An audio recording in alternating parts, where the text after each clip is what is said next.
Hey guys, welcome to the farm kitchen. I'm Jen. I am going to attempt to make some fruit snacks, gummies kind of thing for Ellie. We go through a few, not quite a bit, she goes in phases of some little fruit snacks that I get for her. And when I'm looking at upgrading her, the options are not great because the first ingredient is sugar. And if I can make something with fruit, I'll be happier about it. So, I used one of these. It's a 16-ounce bag of frozen whole strawberries. The recipe I'm trying today, I tried one a couple weeks ago. It was not great. But the recipe I'm using today calls for 1.5 cups of pureed fruit. So when I dumped that 16 ounces in my container, it came up to about 1.5, and they were thawed. So I figure by the time I puree it, even if it was a little above that, it's probably about 1.5 cups right now. I was hoping a 16-ounce bag would double it, but it didn't. So I have an immersion blender here, and I went ahead and I blended up, I'll show you, the strawberries in the pot I'm going to put on the stove. So these are my pureed strawberries. I use the immersion blender to just puree them instead of getting the food processor out. It's a little easier to clean the wand on the blender. And then the recipe says to put it in the stove, on the stove, and then we are gonna put in juice and honey. It calls for 2 tablespoons of honey, and I do have raw honey here. So if you're doing this for somebody under 1, you're not supposed to use honey for them. I don't know if there's a substitute or if it's okay if it is cooked. I don't know anything about that. Consult somebody who does know. And then the recipe person used 3 tablespoons of orange juice, but I'm going to use 3 tablespoons of apple juice because I could get those in the little boxes. And as a forewarning, I'm one of those people that kind of wings it on certain things. This is one of those things I'm gonna wing, which means my 2 tablespoons of honey is gonna be 1 and 2. They look like about 2 tablespoons, so we're gonna call it good.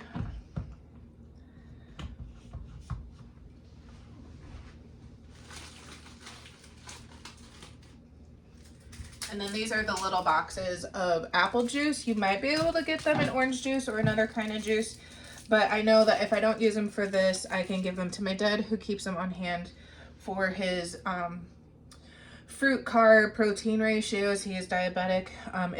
He's kind of a walking miracle. That's a different story, but I know I can always find a home for him. Ellie doesn't, I don't really give Ellie fruit juice, but even when I've offered it to her, she doesn't really drink it. She just plays with it and squirts it everywhere.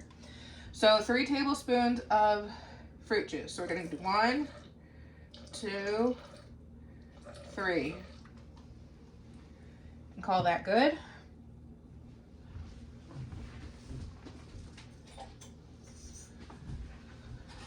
Whisk it together on medium heat.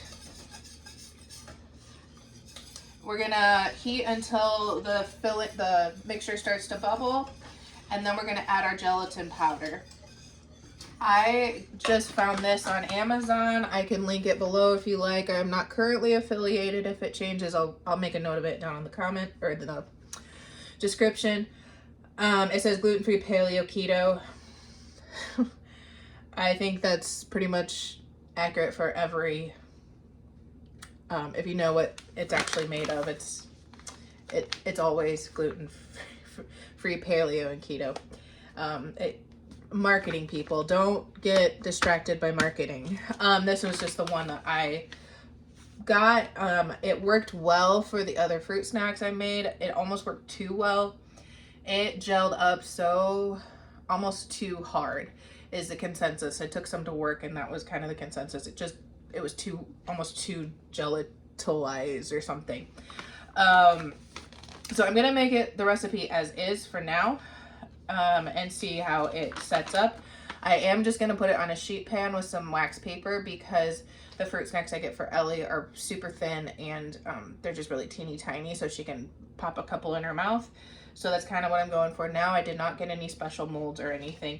You can easily take like a knife or a pizza cutter and just cut through, at least the ones that I had prior. I just have a cookie sheet pan. It has a little bit of a ridge on it, as you can see. It's probably about 10 by, I want to say 14 or 16. I'm not sure. Maybe 14 or 16. But I'm just gonna take this, and you can take parchment paper or the wax paper. To me seems a little bit the cheaper route because parchment paper is a bit more expensive. When I put my parchment paper in my pan, I crease the edges, and if you are really worried about it like popping up or something, you can fold the edge over, crease it a little bit. I wouldn't crease it all the way because I have had them like cave in on me. But that gives us a nice little almost non-stick thing that we can at least pop up, peel it off if we need to. I don't know if you're able to tell, but it's thickening up a little bit. I did miss a couple chunks of the strawberries, which I might pull out later, but I'm not too worried about it right now. The froth is there because of when I curate it with the immersion blender. It's not going to bother me either, even if it goes in the pan. Some people get rid of the froth when they're making their jams and jellies and stuff, but I don't really mind it. But I think we're getting pretty close, and it's already kind of had its own little gel to it because the fruit has a lot of pectin, which creates a little bit of that solidification.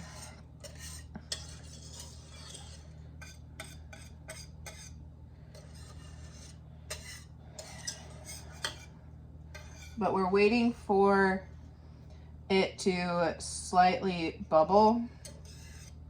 And then we're gonna add a 1/4 cup of the gelatin, a little bit at a time. Oh, there's some bubbles. I don't know if you can really see that, but it is starting to bubble kind of more around the edges. So I'm gonna go ahead and start putting in my 1/4 cup. I am very right-handed, so I'm gonna switch over here so I can whisk with my right hand and just add a little bit at a time. I think with the other one too, I added too quickly because I was in a hurry, and there were some clumps of the gelatin in there, which didn't really affect much because I was able to get a lot of them out. But it's still, even with the clumps not dispersing through, it was still just too, like, not even gummy. It was just too gelatinous or something. I don't know. It was not soft enough. It wasn't hard. It was just not chewy enough, maybe. And the flavor wasn't great because it required so much lemon juice. I used blueberries, and then it was like 1 part blueberries to 1 part lemon juice, and it just did not have a great flavor to me.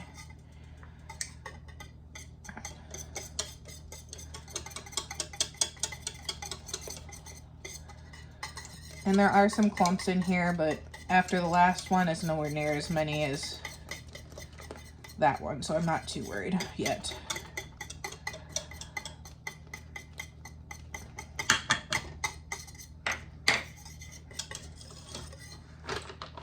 I'm gonna get my gelatin away from the heat because I doubt that's a good thing. Okay, it just says whisk until combined and then pour into your dish. This says an 8x8 or small silicone molds. And then it says place in the fridge for 2 or 3 hours. I don't really have the fridge space, so I'm just gonna leave it on the counter until it sets up.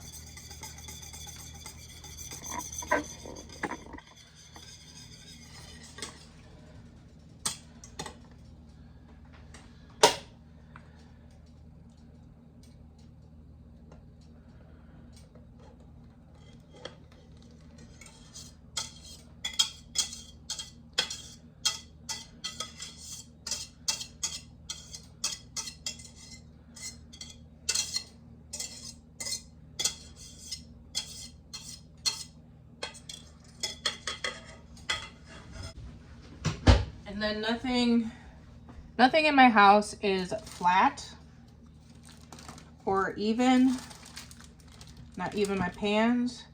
So I'm just gonna kind of sachet this around the pan a little bit. So it's that thinner gummy that I was talking about, because that's kind of what we're used to right now. And the other thing with this is that you could, once it, with the bigger pan, I had that fall down before and it was okay. You can do strips and do like your own fruit roll-ups. When I cut through it, I can't remember what knife I used, but the wax paper cut with it, so that would have been really easy. Just leave your ends and then you have your own fruit roll-ups. So we're just gonna leave it there until it cools and hardens. So our fruit snacks have been sitting for a few hours. I can't remember how long, but I'm just going to show you a little bit of what we're looking at. We did take a sample, so by my hand there, that's been eaten, but it comes off of my pan when I need it to. There were some chunks of fruit, as I'm pointing out, and the gelatin is still there, but I just eat those sections because I don't mind it. And then you can kind of see how thin it is. It's not super thick. It's not super thin either. But they were pretty tasty. And I think I'll be trying these again. Do store them in the fridge because I did have the last batch mold after about 4 days, I think it was. But I think I want to try this with blueberries this time because the other batch was with blueberries as well. And I just want to make sure that I'm trying, you know, the same type of fruit with the same pectin count as the other recipe to give it a fair shot. And you can see it's kind of wiggly wobbly and a little bit more fragile than I'd like, but we'll still test. What do you think? Are they good?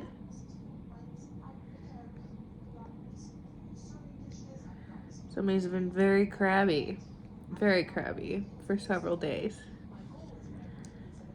So, smiling. We're trying to smile and try our new fruit snacks. What do you think? Are they good?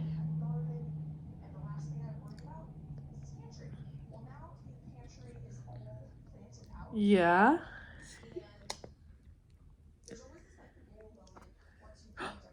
Still gone? Oh, thank you for rubbing it on my pants. Much appreciated. All right, guys, thanks a lot for joining us. I realized I didn't have an ending to this video, so that's why clothes have changed and everything. We're still on the couch, though, with a slightly cranky baby. But I want to thank you for stopping by and joining us. If you would, please consider subscribing to our channel, liking the video, making a comment, whatever you can do. We really appreciate it. It really helps our channels, and I really appreciate it as well. And let me know what else you'd like to see, learn about, or anything. I'm game. So thanks a lot, guys. We'll see you later. Bye.